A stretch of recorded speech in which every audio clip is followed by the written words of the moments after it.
கன்னிராசி அஸ்த நட்சத்திரம். ஸோ எப்ப மேரேஜ் அந்த கேள்வி. இப்போ பொதுவா வந்து உங்களுக்கு வந்து உங்க ஜனன ஜாதகத்த டபுள் செக் பண்ணா உங்களுக்கு வந்து செவ்வாய் பெற்று நிவர்த்தி அடைந்த ஜாதகமா இருக்கு. 1. 2வது வந்து உங்களுக்கு வந்து சுக்கிரன் நீசம் பெற்ற ஜாதகமா இருக்குது. இன்னைக்கு டேட்டுக்கு வந்து உங்களுக்கு ராகு தசை வேற ஓடிட்டு இருக்குது. ராகு தசையில சுக்கிர புத்தி ஓடிட்டு இருக்குது. அப்ப இந்த வருஷம் வந்து வாய்ப்பு இல்ல உங்களுக்கு திருமணத்துக்கு. அப்ப குரு வேற இந்த வருஷம் வந்து ராசிக்கு 10ல இருக்கிற ஒரு காரணத்தினால, சோ இந்த வருஷம் நீங்க பொண்ணு தேடுறதுக்குரிய விஷயத்த நீங்க ஃபாலோ பண்ணுங்க. ஆனா அடுத்த வருஷம் 5வது மாசத்துக்கு மேல உங்களுக்கு வந்து குரு டிரான்ஸ்ஃபர் ஆகி ராசிக்கு 11ல வருவாரு.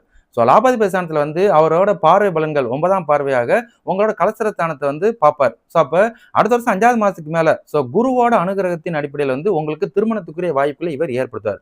ஸோ இப்ப உங்களோட அந்த டீன் ஏஜ்ல இருந்து ஸோ திருமணத்துக்கு முயற்சி பண்ணிருக்கலாம். திருமணம் வந்து சில தடை தரங்கள் ஸோ மனமடை ஏறி இருக்கலாம். இல்லாட்டினா யாராவது சொந்த பத்தத்து மூலியமா இல்ல உற்றார் உறவினர் மூலியமா கூட அது கெடுத்து விடப்பட்டிருக்கலாம். அது காரணம் வந்து ராகு தசை 2031வது வருஷம் வரைக்கும் நடக்குது. ஸோ அப்ப உங்களுக்கு வந்து எதுவுமே அமையல அப்படின்னா 2031வது வருஷத்துக்கு அப்புறம் தான் நீங்க திருமணம் பண்ணா சூப்பரா இருக்கும். ஏன்னா அங்கிட்டு ஒரு குரு தசை 16 வருஷம் நல்லதமா இருக்கும்.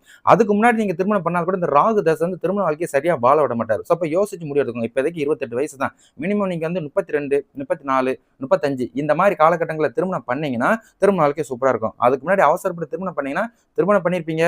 ஸோ எல்லாமே நடந்திருக்கும். பட் வந்து ஒரு நிம்மதி, சந்தோஷம் இல்லை அப்படின்ற ஒரு கூட்டுக்குள்ள வரும். ஸோ அதனால வந்து உங்களுக்கு 2 ஆப்ஷன். ஒண்ணு அடுத்த வருஷம் 5வது மாசத்துக்கு மேல திருமணம் பண்ணிக்கலாம். அப்படி இல்ல அப்படின்னா உங்களோட ராகு தசை கம்ப்ளீட்டா முடிஞ்சதுக்கு அப்புறம் தான் நீங்க திருமணத்துக்கே முயற்சி பண்ணணும். ஸோ இந்த ஆப்ஷன்ல தான் நீங்க ஃபாலோ பண்ற மாதிரி இருக்கும். அது உங்களுக்கு ஓகே அப்படின்னா நீங்க வந்து வெயிட் பண்ணுங்க. அது வரைக்கும் வந்து கொஞ்ச நாள் வேலை செய்யுங்க. வெளிநாடு போய் கொஞ்சம் ரிலாக்ஸா சம்பாதிக்கிறது சம்பாதிக்க, வீடு கட்டுறது கட்டுங்க. ஸோ வாட்டெவர் மனைவிக்கோ, மக்களுக்கோ, அம்மாவுக்கோ, அப்பாவுக்கோ வந்து தேவையான விஷயங்களை சேர்த்து வச்சுக்கோங்க. அதுக்கப்புறம் திருமணம் பண்ணிட்டீங்கன்னா எந்த தொந்தரவு தொல்லை எதுவும் இல்லாம அடுத்த கட்டத்துக்கு நகர்றதுக்குரிய விஷயத்தை இவங்க ஏற்படுத்துவாங்க. ஏன்னா உங்க ஜாதகம் மைனரா திருமண வாழ்க்கை கெட்டு தான் போயிருக்கு அப்படின்றத உங்களுக்கு நான் ஞாபகப்படுத்திக்கிறேன். சரிங்களா?